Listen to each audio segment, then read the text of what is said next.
Hi friends, இன்றைக்கி நம்ம mutton குழம்பு எப்படி செய்கிறதுங்கிறத பார்க்கலாம். பார்த்தாலே கண்ணை பறிக்கிற அளவுக்கு சும்மா தகன்னு இருக்குதுல்ல, ரொம்ப டேஸ்ட்டாக இருக்கும். ரொம்ப சிம்பிளான மெத்தடில் நான் இது செஞ்சு காமிச்சிருக்கிறேன். இதற்கு நான் ஃபஸ்ட்டு வெங்காயம் நம்ம நல்லா ஸ்லைஸாக கட் பண்ணி போட்டுக்கலாம். ஒரு பெரிய வெங்காயம் அதை நல்லா வதங்கட்டும். அதுலேயே ஒரு 2-3 பச்சை மிளகாய் போட்டுக்கோங்க. நான் இன்றைக்கி ஒன்றே தான் நான் போட்டிருக்கிறேன்.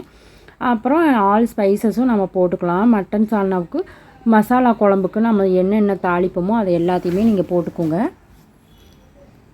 பட்டை, ஏலக்காய், கிராம்பு அது எல்லாத்தையுமே போட்டுக்கலாம். நெக்ஸ்ட்டு நான் தக்காளி பாதி அரைச்சி போட போகிறேன். மீதி தான் நான் அரிஞ்சு போட போகிறேன்.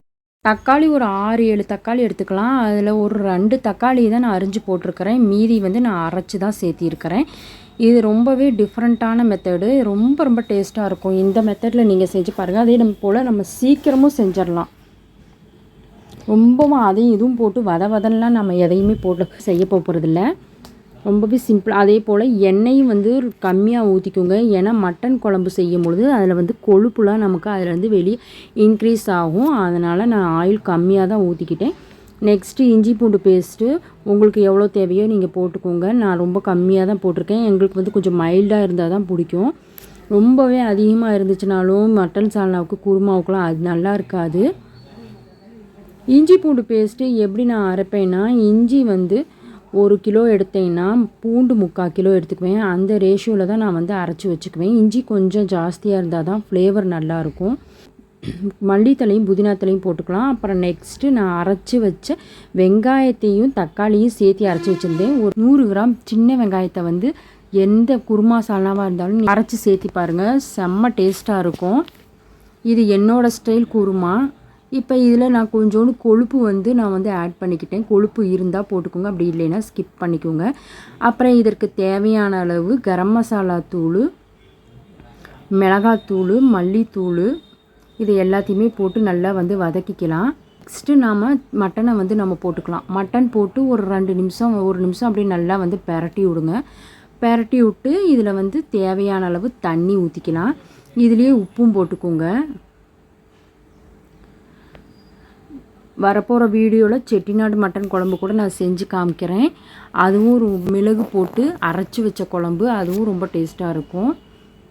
இந்த மாதிரியும் செஞ்சு பாருங்கள். இதுவும் நல்லாயிருக்கும். ரொம்ப சூப்பராக இருக்கும். ஏன்னா இது காலையில் நேரம் நம்ம டக்குன்னு செஞ்சிடலாம். இதுக்கு அதிகமான இன்க்ரீடியன்ட்ஸ் கூட தேவைப்படாது. வீட்டில் இருக்க பொருளை கொண்டு நம்ம ஈஸியாக செஞ்சிடலாம். அப்புறம் தேங்காய் ஒரு அரை மூடி அளவுக்கு நான் அரைச்சி ஊற்றியிருக்கிறேன். நான் இன்றைக்கி 1/2 கிலோ மட்டன் எடுத்துருக்கிறேன். அதுக்கு தேவையான அளவு தான் நான் செஞ்சு காமிச்சிருக்கிறேன். தண்ணி நல்லா ஊற்றி நல்லா மிக்ஸ் பண்ணி விட்டு குக்கரை மூடி வச்சு ஒரு 3-4 விசில் விட்டு எடுத்துக்கலாம். இந்த சால்னாவுக்கு தேவையான அளவு நம்ம உப்பு போட்டுக்கலாம். உப்பு போட்டதுக்கப்புறம் இதிலே உப்பு போட்டுக்கோங்க. அப்புறம் நெக்ஸ்ட்டு நான் இதில் உருளைக்கிழங்கு நான் கொஞ்சம் போட்டுக்கிட்டேன். அப்புறம் இந்த சால்னாவுக்கு நான் கொஞ்சம் தயிர் ஊற்றிக்கிட்டேன். அப்புறம் தயிர் பாதி, எலுமிச்சப்பழம் 1 எலுமிச்சப்பழம் அளவுக்கு நான் ஊற்றிக்கிட்டேன். எலுமிச்சப்பழமும் தயிரும் ஊற்றும் பொழுது சால்னா இன்னும் நல்லா டேஸ்ட்டாக இருக்கும். எல்லாத்தையுமே போட்டு நல்லா மிக்ஸ் பண்ணி விட்டு மூடி வச்சுருங்க. உங்களுக்கு எவ்வளோ தண்ணி வேணுமோ நீங்கள் அந்தளவுக்கு ஊற்றிக்கோங்க. நான் ரொம்ப திக்காலாம் வைக்கலை, கொஞ்சம் லேசாக தான் வச்சுருக்கிறேன். உருளைக்கிழங்கு ஒரு 2 உருளைக்கிழங்கு நான் தோல் சீவி சின்னதாக கட் பண்ணியிருக்கிறேன். குருமாவுக்கு உருளைக்கிழங்கு போட்டால் தான் ஒரு நல்ல குருமா ஒரு திக்னஸ் பதத்துக்கு வரும்.